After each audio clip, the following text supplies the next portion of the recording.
Hey folks, I'm Tom Vasel. And I'm Violet. And I'm Ruby. And today we're going to take a look at a game I got as a birthday present when I was 13. 31, almost 32 years ago, I got this game, and this is one of the games that, if you see my channel, changed my life. I don't know that I've ever done a video review of Scotland Yard, so I figured I would do that, and I figured I would teach it to both of these folks, who is 13 herself, and 11. Yes. I got it right. Anyhow, they had never played this. In fact, they had never heard of it. In fact, I don't know if they know what Scotland Yard is. Do you know what Scotland Yard is? It's like the that's FBI. An actual place? Yeah, it's like the FBI for England. Just Okay, so in this game, if you've never played it before, and it's quite possible, that's why we're doing a review of it, you're playing two sides. One person's Mr. X. That person's that's been a criminal. They've stolen something or done something wrong. And they're running, and everyone else, up to 5 other players, is chasing them. So this is a 2 to 6 player game. Here's how it plays.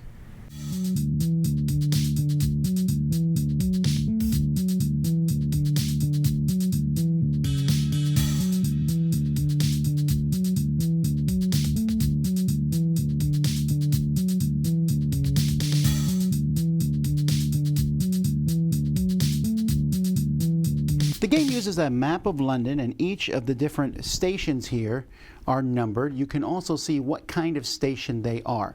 So every station on the board is a taxi station, as evidenced by the yellow colors. If the top part of it is green, like 111 and 100 here, those are bus stations, and then the red ones are the underground, so the subway stations. When you move from one station to another station, you use a ticket. So if I was on 111, I could use a taxi ticket to move to 112, to 110, or to 124 here. I could not move to 130 because there's no yellow line connecting those. I could also use a bus ticket to move from 111 to 100 because there's a green line that goes, and that's the next bus station on the route. I could use a bus ticket to go down to 124. It's the same actually as the taxi. Sometimes it's different. But those are the only 2 bus exits from 111. However, there are subway ones, and you can see they go quite a bit further. I could take a subway all the way down here to 163, down to 153, up to 67, or to 79. There are 18 location cards that are secret. Everyone is going to get one and place their starting pawn there. The player who is playing Mr. X will get one secretly. That's where they are. You will play with all 5 color detectives in the game, even if you're only playing with 2 players. One person will simply then control all 5 detectives. Mr. X is going to go first, and then each detective moves, and we go back and forth. If the detectives ever land on where Mr. X is, he has to be honest and say so, they catch him, and the game is over. Each detective is going to start with 10 taxi tickets, 8 bus tickets, and 4 underground tickets. As they use those, they will pay them to Mr. X, who essentially has unlimited tickets. Mr. X also has black tickets, which they can use to hide where they're going, or they can move along the river here on a boat. Mr. X's first spot they start on is on their starting tile, 198. After that, they're going to write where they move to each time, covering it up with the type of ticket that they use, giving a clue to the detectives. If they don't want to give a clue, they could use a black ticket, although they only have 5 of those. And Mr. X also has 2 double move tickets where they can do 2 moves in a row.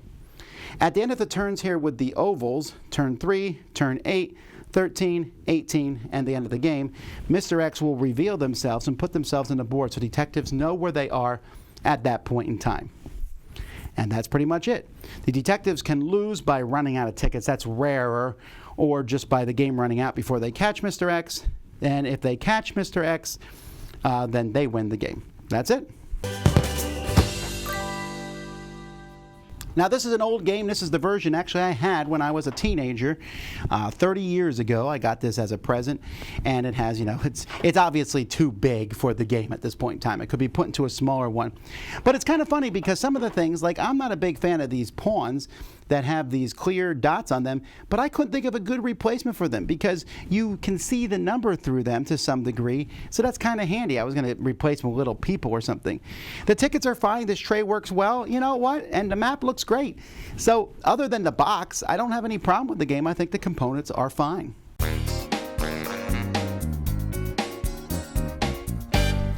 Now, this is kind of a hidden movement style game where one person is moving around, everyone else is trying to find them. Have you ever played a game like this before where one person was hiding and everyone else chasing him?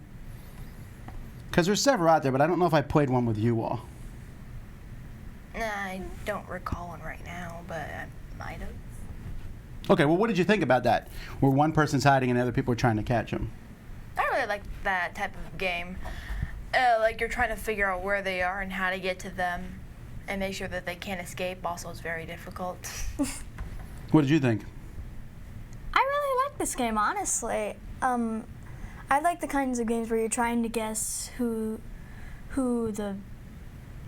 where or who they are. Kind of like Trying to figure out information? Yeah, that's deduction. That is a fun thing to do. Now, you played both ways. You were the chasers and the person being hunted. Yeah. Which way did you like better? I liked being hunted, but it was also very difficult, the same difficulty as the chaser, I guess. Did you feel stressed? Yes. Well, I was also chasing her, I and got I've played. caught up in a corner. And I've played this game a lot. At some point, you know, you sit there and me and Ruby will talk, and I'll say, I think Violet's right here. And you probably were there. And then you're like, I mean, that's how I feel when someone says, I think they're there. And you're like, how do you know? But you have to pretend. You have not yet been the person we're chasing yet. We'll have to do that sometime in the future. Would you want to do that, or do you like chasing the person? I think I would pay attention more if I was the person you were chasing me. I hope so. Probably. Yeah, this is definitely a game that is trickier the more players who play it. If one person controls all 5 detectives, it's a lot easier for them to catch Mr. X. Mr. X will have to, at some point, once both players are very good, they have to walk right by the detectives. But the detectives know they're going to do that. And I found that once both players get very good, it's hard to be Mr. X. Now, with 5 players, when there's 4 people, they're not, or 5 or 6 players, when there's 5 people chasing, they're not always going to agree, so they're going to disagree. In fact, when you guys were chasing me, you didn't always agree on what to do. Maybe didn't know what to do. Yeah. Well, there's that too. But I mean, there's some obvious things. In your first turn, get near a subway station, so that as soon as Mr. X shows up, you go as close as you can to Mr. X. But then you have to kind of make a circle and try to get in as close as you can. But Mr. X has to also know when to use those 2 double movements, because that's a sneaky way. Or when you use a black ticket, did he use the river, or was it something else? So this game has stood up for me. There are other games I like better these days, but I still find a good amount of joy in this classic game. What would you rank it? What's your final thoughts? What number would you give it? 8.5 probably. Oh, wow. So that's really high. And what about you? We're waiting for the answer. I guess the same as Ruby. Okay. I would probably give it a 7.5, a little bit less than them. But I've also played it more times than they've been alive. It's a game I played in college. It's a game I played as a kid. And now I played it as a dad. And it works well as a family game. It's not quite cooperative, but it's cooperative for half the people, or for most of the people. And we thought it was a good 2-player game, right? Or 3-player game, I mean. 2 against 1.